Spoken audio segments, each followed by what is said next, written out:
Hello everyone, welcome back to Saksham family. इस video में बात करेंगे, आप देख पा रहे हैं जैसे हम बात करेंगे कंप्यूटर का क्लास थर्ड। हम यहाँ पे बात करेंगे और आज का यार थोड़ा सा टॉपिक जो है ना, ये थोड़ा सा इंपॉर्टेंट भी मैं क्या करूँगा, लेकिन ये थोड़ा सा ऑफ टॉपिक है। ऑफ टॉपिक का मतलब ये माइक्रोसॉफ्ट से रिलेटेड है। इससे प्रश्न वैसे काफ़ी कम ही बनते हैं, लेकिन फिर भी थोड़ा सा मैं आपको एक रिवीजन दे दूंगा। यहाँ पे लगभग आपके पास 23 से 24 प्रश्न होंगे जो थोड़ा एग्जाम ओरिएंटेड है, और ये सारे प्रश्न जो है एग्जाम में पहले भी पूछे जा चुके हैं। तो ये जो रहता है ना यार, ये तो उन्हीं लोगों को पता होता है जो कंप्यूटर के ऊपर क्या करते हैं, ये काम करते हैं। अदरवाइज ये वाला जो चैप्टर होता है ना, बिल्कुल समझ में नहीं आता है। तो मैंने अभी आपके लिए क्या किया, यहाँ पे फिलहाल थोड़ा सा कुछ क्वेश्चन डाले हैं। आपको क्या करना है यार, इन क्वेश्चनों को देखना है, समझना है, और अगर आपको अच्छा लगेगा तो कुछ इससे रिलेटेड क्वेश्चन एग्जाम में पूछा गया तो आप इजीली कर सकते हैं, नहीं पूछा गया तो कोई प्रॉब्लम नहीं है। ठीक, तो आप बस थोड़ा सा देखते रहिएगा, समझते रहना कि इसमें चीज़ें कौन कौन सी हैं। माइक्रोसॉफ्ट वर्ड का कौन सा फीचर सूची बनाने में मदद करता है, आपको ये बताना है। ठीक, तो कौन सा मदद करता है भैया सूची बनाने में, ये यार बुलेट्स और जो नंबरिंग होता है ना, ये मदद करता है। अब देखो, बुलेट्स और नंबरिंग का मतलब क्या होता है, ये ऐसे इस टाइप से 1 2 3 इस टाइप से, या कभी हम 1 2 3 ऐसे हम नंबरिंग लिख लेते हैं। तो इससे क्या करता है, हमारी एक सूची बन जाती है। तो इसीलिए इसको क्या बोला गया कि भैया सूची बनाने में बेसिकली ये मदद करता है। ठीक, ये कहाँ पे होता है ये अब आपको पता होना चाहिए। ये आपको कहाँ पे मिलेगा यार, ये आपको मिलता है होम टैब के ग्रुप में मिलता है। ठीक है, और यहाँ पे आपको याद रखना है कि कभी भी माइक्रोसॉफ्ट वर्ड में हम किसी चीज़ को सेव करते हैं तो हम सेव एज कमांड को यहाँ पे यूज़ करते हैं। ठीक है, बात समझ में आई। और इसी टाइप से आपके पास डॉस होता है, और एक आपके पास होता है DOCX या CX, इस टाइप से इसको एक्सटेंशन बोला जाता है। यानी कभी पूछ ले कि वर्ड फाइल का एक्सटेंशन क्या होता है, तो फिर आपको ये याद रखना DOC होता है। और अगर कोई पूछ ले MS वर्ड में आपके पास सेव का एक्सटेंशन क्या होता है, तो ये 2013 में जो है सेव का एक्सटेंशन है। ध्यान रखना, ये सेव का एक्सटेंशन है, ये 2007 में चलता था, ये 2013 में चलता है। इसलिए ये थोड़ा सा टॉपिक अजीब सा हो जाता है। अजीब सा क्यों कह रहा हूँ मैं, क्योंकि देखिए आपको 2007 का भी पढ़ना है, एक 2010 का पढ़ते हैं, फिर 2013 से भी क्वेश्चन पूछे जाते हैं, आपके पास 2016 से भी क्वेश्चन पूछे जाते हैं, एक माइक्रोसॉफ्ट 360 चलता है उससे भी प्रश्न पूछे जाते हैं। इसलिए ये थोड़ा सा इसको छोड़ ही दिया करो तो ज़्यादा बेहतर है। ये वही लोग कर सकते हैं, या तो आपने पढ़ा है चीज़ें पहले से, या फिर कोई पढ़ी हुई चीज़ आपने पढ़ ली है। आगे बढ़ते हैं, इनमें से कौन सा बोला पेज मार्जिन का एक प्रकार नहीं है, आपको ये बताना है। तो देखो यार, जो मध्य में होता है ना, ये पेज मार्जिन का कोई भी प्रकार नहीं है। देखिए पेज मार्कर में आपके पास क्या आता है ना, एक आता है आपके पास टॉप, ठीक, आपके पास आता है बॉटम, BOTTOM, बॉटम आता है, आपके पास एक राइट आता है, क्या आता है, राइट आता है, और एक थोड़ा सा इसको याद रखना गटर करके GUTTER होता है। ठीक, तो ये आपके पास क्या होता है, ये गटर पोजिशंस होती हैं, जहाँ पे जो आपके पास पेज मार्जिन होता है, मतलब पेज बेसिकली जो होता है टॉप में होता है, बॉटम में होता है, राइट में होता है, गटर, इस टाइप से चीज़ें चलती है। तो मध्य में यहाँ पे नहीं आएगा। ठीक, और इसी टाइप से अगर कभी कभार अगर आपसे पूछ लिए कि भैया जो पैराग्राफ होता है, क्या बोला मैंने, जो पैराग्राफ होता है, ये जो पैराग्राफ का अलाइनमेंट होता है, पैराग्राफ का अलाइनमेंट कभी भी आपका टॉप में नहीं होता है। पैराग्राफ का जो अलाइनमेंट होता है वो आपके पास बॉटम में हो जाएगा, आपके पास लेफ्ट में होता है, आपके पास यहाँ पे राइट में होता है ना, आपके पास यहाँ पे एक एक जस्टिफाई होता है, इज इंपॉर्टेंट, ये एग्जाम में क्वेश्चन पूछा जाता है। तो ये आपको पता होना चाहिए, क्या पेज मार्जिन कभी भी आएगा तो बीच में नहीं होगा, अगर पैराग्राफ आएगा तो टॉप में नहीं होगा। तो इनसे एग्जाम में क्वेश्चन पूछे जाते हैं जो मैंने आपको बता दिए हैं।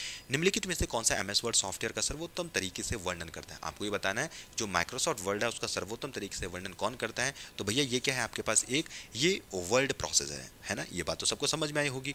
ये क्या है, एक माइक्रोसॉफ्ट जो वर्ड होता है, ये ऑफिस सुइट होता है। सुइट का मतलब होता है, इसको SUIT कुछ इस टाइप से लिखते हैं। ठीक है, मतलब पूरा आपके पास क्या है, ये पूरा पैकेज है। ये एक लोकप्रिय मैं कह सकता हूँ सॉफ्टवेयर है। 1983 में पहली बार इसको यहाँ पे उपयोग में लाया गया था। चलिए आगे बढ़ते हैं। निम्नलिखित में से कौन सी कमांड टेक्स्ट फॉन्ट को प्रभावित नहीं करती है, तो आपको बताना टेक्स्ट फॉन्ट को कौन प्रभावित नहीं करता, भैया बॉर्डर। बॉर्डर का काम क्या था, बॉर्डर का काम होता है, देखो बोल्ड कर देना। मान लो मैंने क्या लिखा ABC, तो बोर्ड, ये ABC आपको बोर्ड दिखेगा, मतलब थोड़ा सा बुलेट फॉर्म में लिखेंगे, आपको ये ब्लैक नजर आएंगे, थोड़ा सा उठे हुए नजर आते हैं। इटैलिक में क्या होता है आपके पास, ये कुछ ऐसे लिखी जाती चीज़ें ABC ऐसे, मतलब टेढ़े में ऐसे ABC ऐसे टेढ़े में। और अंडरलाइन में क्या होता है, आपको यही इस टाइप से अंडरलाइन कर लिया जाएगा। तो बॉर्डर नहीं होता, बॉर्डर तो आपके पास ये चीज़ें सेट करने को होती हैं, ये वाला आपके पास बॉर्डर होते हैं। ठीक है ना, तो ये चीज़ें हैं थोड़ा सा आपको जो पता होनी चाहिए। तो ये आपके पास यहाँ पे क्या हो गया, ये आपके पास बॉर्डर हो गया। चलिए साहब आगे बढ़ते हैं नेक्स्ट क्वेश्चन की तरफ। MS वर्ड में डैश का उपयोग टेक्स्ट के फॉर्मेट को कॉपी करने के लिए किया जाता है। तो भैया कॉपी करने के लिए क्या करते हैं हम, तो हम बात करते हैं, देखो अब कॉपी करने के लिए ध्यान रखना, उपयोगी टेक्स्ट के फॉर्मेट को कॉपी करना है, ना कि किसी चीज़ को कॉपी करना है। तो हम इसमें फॉर्मेट पेंटर हम इसमें यूज करते हैं भैया। ठीक है, ये क्या होता है, एक फॉर्मेट किसी डेटा को दूसरे डेटा के जैसे बनाने को हम फॉर्मेट पेंटर नाम देते हैं। यह आपको ध्यान रखना है। क्या बोला मैंने? जैसे कोई एक फॉर्मेट है किसी चीज़ का, जिस तरीके से वो लिखा गया है, वैसे ही हमें किसी दूसरे तरीकों को लिखना है, दूसरी चीज़ को लिखना है, तो इसलिए हम क्या करते हैं, फॉर्मेट पेंटर को यूज़ करते हैं। कॉपी तो नॉर्मल हम किसी शब्द को कॉपी कर देते हैं, तो हम उसको कॉपी करना कहते हैं। इसमें दो चीज़ें ध्यान रखना। देखो, एक आपके पास जब हम माइक्रोसॉफ्ट 360 के बारे में बात करते हैं ना, तो ये पेपर में आया हुआ क्वेश्चन है। अगर हम यहाँ पे कंट्रोल प्लस शिफ्ट प्लस यहाँ पे अगर मैं सी कर दूँ, तो इससे क्या होता है, इससे आपके पास जो फॉर्मेट होता है वो कॉपी हो जाता है। क्या होता है आपसे? फॉर्मेट भैया जो आपके पास कॉपी हो जाता है। और दूसरी बात, जो एमएस वर्ड होता है, एमएस वर्ड में आपके ब्रश भी नहीं होता है। ध्यान रखना, ये ब्रश कहाँ होता है आपके पास? ये पेंट में होता है। ये मैं प्रश्न क्यों बता रहा हूँ, ये इन प्रश्नों से लगते लगते प्रश्न हैं जो दिल्ली पुलिस में पूछे गए प्रश्न हैं। तो ये कभी ये भी पूछा गया है, ये भी पूछा गया है, ठीक। तो ये आपको ध्यान रखना है। आगे बढ़ेंगे। एमएस वर्ड में स्पेलिंग और ग्रामर बटन का टैब किस में उपलब्ध होता है, आपको ये बताना है। तो देखिए, यहाँ पे एमएस वर्ड के बारे में जब भी हम बात करते हैं, तो ये आपको कहाँ मिलेगा यार? ये आपको रिव्यू वाले बटन में आपके पास मिल जाता है, ठीक है। तो इसमें बाकी इसमें कुछ ज़्यादा कुछ है नहीं बताने लायक, आपको यही चीज़ें थोड़ी सी याद रखनी पड़ेंगी। चलिए आगे बढ़ते हैं। अच्छा, एक चीज़ और याद रखने का, देखिए आपको पता है, एक अगर मैं बात करूँ तो एक होता है आपके पास क्विक एक्सेस एक टूल बार होता है, क्विक एक्सेस टूल बार। इस क्विक एक्सेस टूल बार में क्या क्या होता है आपके पास? इसमें सेव भी आएगा, इसमें आपके पास अंडू भी आएगा, इसमें आपके पास रीडू भी आएगा। देखो क्वेश्चन आता है कभी कभार, सेव, अंडू, रीडू ये कहाँ पे मिलते हैं, ये कहाँ पे यूज़ किए जाते हैं, ये सामान्य क्रियाओं के आइकन कौन से होते हैं, तो फिर आपको ये वाले जो चीज़ें हैं वो आपको याद रखने हैं। चलिए खैर, अभी बढ़ते हैं। एमएस वर्ड की एक टेबल में न्यूनतम कॉलम्स कितने होते हैं? तो यार इसमें आपके पास कितने होते हैं एमएस वर्ड की टेबल में न्यूनतम कॉलम? इसमें एक होता है। और अगर कोई पूछे ये तो कॉलम है, ये क्या है? कॉलम है। और अगर कोई रो पूछे, रो मतलब आपके पास पंक्ति, तो पंक्ति भी कितनी होगी आपके पास? उसमें पंक्ति भी एक ही होती है। फॉन्ट किसे कहते हैं? अब फॉन्ट तो आपको पता है ना, कंप्यूटर के अक्षर अंकों का जो आकार होता है उसी को हम क्या बोलते हैं? फॉन्ट कहते हैं। जैसे हम कहते हैं भैया कि बोल्ड कर दो, चलो वो तो फिर उसमें आ जाएगा, है ना। फॉन्ट समझते हैं ना कि कैसे, मतलब साइज क्या होगा अक्षरों का, हम उसे ही कहते हैं। इसी टाइप से यार इससे रिलेटेड एमएस 365 होता है, जो मैंने माइक्रोसॉफ्ट वर्ड 365 डिग्री, इसमें जो मेनू बार होता है, क्या होता है इसमें? जो मेनू बार होता है वो हमेशा आपके पास किसके नीचे होगा? टाइटल बार के नीचे होगा। देखो कभी क्वेश्चन आता है कि मेनू बार 365 डिग्री में किसके नीचे होता है, तो आंसर कितना आएगा आपके पास? टाइटल बार के नीचे जो है मेनू बार यहाँ पे हो जाता है।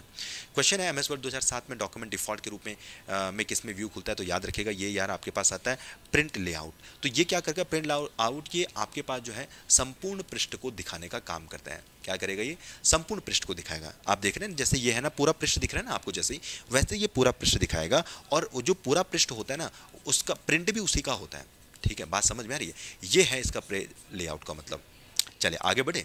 निम्न में से कौन सा एमएस वर्ड का एक फीचर है जो आपको वर्तनी व्याकरण की त्रुटियों को जांच करने की अनुमति देता है? तो इसको क्या बोला जाता है यार? इसको हम बोलते हैं स्पेलिंग और ग्रामर चेकअप के लिए हम इसके बारे में बात करते हैं, ठीक है। अच्छा, एक चीज़ और रखना, पीछे वाले से मुझे ध्यान आ रहा है। देखो कभी क्वेश्चन क्या पूछता है कि जो डॉक्यूमेंट होता है, यानी डॉक्यूमेंट जो आपके पास होता है, यानी एमएस वर्ड, उसका डिफ़ॉल्ट रूप क्या होता है, यानी उसमें जो पेज खुलता है ना, वो किस फॉर्म में खुलता है पेज, आपको ये बताना है। तो इसको याद रखना है आपको यार, ये हमेशा आपके पास किस फॉर्म में होगा आपके पास? ये आपके पास पोर्ट्रेट फॉर्म में आपके पास होने वाला है, या पोर्ट्रेट में ही आपके पास ये क्या होता है? ये प्रिंट आपके पास होता है। और दूसरी चीज़, जो एमएस वर्ड 2007 है, उसमें डॉक्यूमेंट का जो डिफ़ॉल्ट रूप होता है वो प्रिंट आउट व्यू में खुलता है, ठीक है ना। अब यार थोड़ा सा हो सकता है मैं थोड़ा भारी भरकम शब्द यूज़ कर रहा हूँ, लेकिन यार ये चीज़ें इसमें ऐसे ही आती हैं। तो चलिए खैर कोई बात नहीं, अभी के लिए फ़िलहाल ये चीज़ एटलीस्ट याद रखिएगा, क्योंकि मैं ये जो चीज़ें आपको बता रहा हूँ ये प्रश्न पूछे गए हैं प्रश्न पहले के पेपरों में। एमएस वर्ड में निम्नलिखित में से कौन सा एक मान्य पैराग्राफ अलाइनमेंट नहीं होता है? देखो इसमें आपके पास टॉप नहीं होता, मैंने इसके बारे में आपको पहले भी बताया था। आपका लेफ्ट राइट होता है, जस्टिफाई होता है, लेकिन आपके पास टॉप नहीं होता है। तो ऐसे प्रश्न जो है आपसे पूछे जा सकते हैं, बिल्कुल छोटे छोटे से प्रश्न हो जिनमें बहुत ज़्यादा दिमाग भी नहीं लगा। चलिए क्वेश्चन नंबर 12 की तरफ बढ़ते हैं। एमएस वर्ड 2007 में टेबल में निम्न में से कौन सा सेल अलाइनमेंट का विकल्प नहीं है? आपको यहाँ पे ये बताना है। तो ध्यान रखिएगा, यहाँ पे यार आपके पास जो ये ऑनलाइन अक्रॉस होता है ना, ये कुछ भी नहीं होता है। देखो सेंटर अलाइनमेंट के लिए आपको याद रखना है यार, हम कंट्रोल+E करते हैं। लेफ्ट अलाइनमेंट के लिए आपको याद रखना है, हम कंट्रोल+लेफ्ट करते हैं। और जो माइक्रोसॉफ्ट वर्ड होता है उसमें 4 प्रकार की आपके पास अलाइनमेंट होती है, 4 प्रकार की अलाइनमेंट होती है। और आपके पास एमएस वर्ड में जो टेबल होती है, उस टेबल में आपके पास 9 प्रकार की अलाइनमेंट होती है। ध्यान रखना मैंने क्या बोला, एमएस वर्ड में आपके पास 4 प्रकार की अलाइनमेंट होती है 2007 में, 4 प्रकार के अलाइनमेंट। और टेबल के बारे में बात करेगा तो इसमें 9 प्रकार की होती हैं। तो ये याद ही रखने हैं यार, इसमें तो ज़्यादा कुछ है नहीं। निम्नलिखित में से कौन सा एमएस वर्ड सॉफ्टवेयर का सर्वोत्तम तरीके से वर्णन करता है, आपको ये बताना है। तो ये क्या है, आपके पास एक वर्ड प्रोसेसर है, ठीक। एमएस वर्ड के बारे में आप सभी लोग जानते हैं। आपके पास क्या है, ये आपके पास यार एक एप्लीकेशन सॉफ्टवेयर हो जाता है, ठीक। और किसने डिज़ाइन किया था, ये माइक्रोसॉफ्ट ने इसको डिज़ाइन किया था। एमएस वर्ड में हेडर और फुटर किस मेनू के अंतर्गत आता है, ये काफ़ी अच्छा और इंपॉर्टेंट क्वेश्चन है, ध्यान रखिएगा। ये एंजर्ट के अंदर आएंगे। एंजर्ट करना है किसी चीज़ को। वर्ड और फुटर में क्या होता है, हेडर आपके पास ऊपर होगा यहाँ टॉप में इस टाइप से, और फुटर कहाँ होगा, इस टाइप से नीचे आपके पास मिलेगा, तो ये फुटर इसको बोला जाता है। फॉर्मेट में आपके पास क्या होता है, ये ध्यान रखने वाली बात है। इसमें आपके पास बॉर्डर और आपके पास क्या मिलेंगे, यहाँ पे शेडिंग। बॉर्डर और शेडिंग कहाँ पे मिलेंगे आपके पास, ये इसमें मिलने वाले हैं। क्वेश्चन है, एमएस वर्ड 2007 में इंसर्ट टैब के टेबल मेनू के निम्नलिखित में से कौन सा विकल्प नहीं होता है। तो ध्यान रखना, इसमें यार आपको ये नहीं मिलेगा, आपके पास रिमूव जो हेडर होता है वो इसमें नहीं मिलता है। आप लिखित टेक्स्ट और कागज के कोर के बीच की दूरी को किस नाम से जानते हैं, तो क्या बोला जाता है, इसको क्या बोलते हैं, इसको मार्जिन कहते हैं। क्या बोलते हैं, इसको मार्जिन कहते हैं। मार्जिन बेसिकली क्या होता है, आपके पास एक जो ब्लैंक स्पेस होता है, इसको हम मार्जिन कहते हैं। क्या बोला, इसको ब्लैंक स्पेस को हम क्या बोलते हैं, मार्जिन बोलते हैं। माइक्रोसॉफ्ट वर्ड तालिका में एक क्रम में एक सेल से दूसरे सेल आगे बढ़ने के लिए डैश कुंजी का उपयोग करते हैं। हम ध्यान रखिएगा, इसको हम टैब करते हैं, ठीक है ना। टैब करने से क्या होता है, ऐसे आगे चले जाता है। स्पेस बार का यूज़ क्या करना है, स्पेस देने के लिए होता है। ध्यान रखना, क्वेश्चन के अकॉर्डिंग जो है आपको करना पड़ेगा, ठीक है ना। एंटर करने से क्या होता है, एंटर करने से नीचे के सेल में कोई चीज़ पहुँच जाती है, नीचे सेल में जाने के लिए जो है एंटर को हम उपयोग में लाते हैं। शिफ्ट के साथ किसी और चीज़ को दबाने से, या आपके पास क्या होता है, कैप्स आपके पास जो लेटर्स होते हैं कैपिटल में भी हो जाते हैं और स्मॉल में भी हो जाते हैं, ठीक है। मतलब शिफ्ट के साथ दबाने पे होगा ये कोई भी काम। जैसे शिफ्ट ए कर दोगे छोटा तो बड़ा ए बन जाएगा, इस टाइप से। 18 क्वेश्चन देखिए, वर्ल्ड में कट एंड पेस्ट करने के लिए कौन सा मेनू सेलेक्ट किया जाता है। तो यार ये आपको पता होना चाहिए यार, यहाँ पे हम यूज़ करते हैं एडिट मेनू को। क्या यूज़ करेंगे, एडिट मेनू को यूज़ करेंगे। फॉर्मेट मेनू में आपके पास क्या होता है यार, यहाँ पे आपके पास फॉन्ट साइज होता है। टूल्स मेनू में आपके पास क्या होता है, जो मैं कह सकता हूँ यहाँ पे टूल्स मेनू में आपके पास जो वर्ड, ठीक है, इसमें आपके पास क्या आता है, ये आई थिंक कि सेल जो होती है ना, इसमें आपके पास चले छोड़िए, इसमें थोड़ा देखना पड़ेगा, इसको थोड़ा रहने दीजिए। इसको अगर याद आएगा तो मैं बता दूंगा। यहाँ पे अभी व्यू मेनू में क्या होता है, आपके पास नॉर्मल पेज होता है। क्या होता है आपके पास एक नॉर्मल पेज होता है, आपके पास सिंगल पेज होता है, ठीक है ना।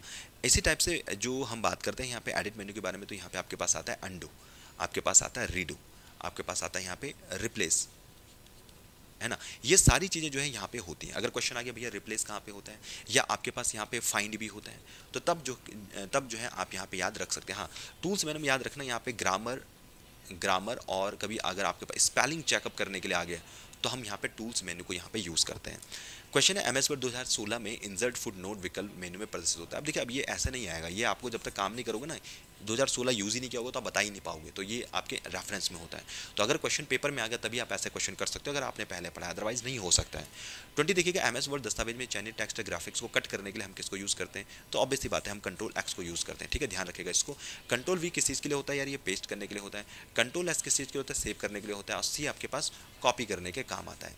इसी टाइप से कंट्रोल प्लस अगर आप जेड करते हैं तो ये बैक जाने के काम आता है, या आप इसको अंडू भी कह सकते हैं, बैक होने के काम आता है। और इसी टाइप से अगर कंट्रोल पी आ गया तो आपको पता है ये किस चीज़ के काम आएगा, आपके पास प्रिंट करने के काम में लाया जाता है।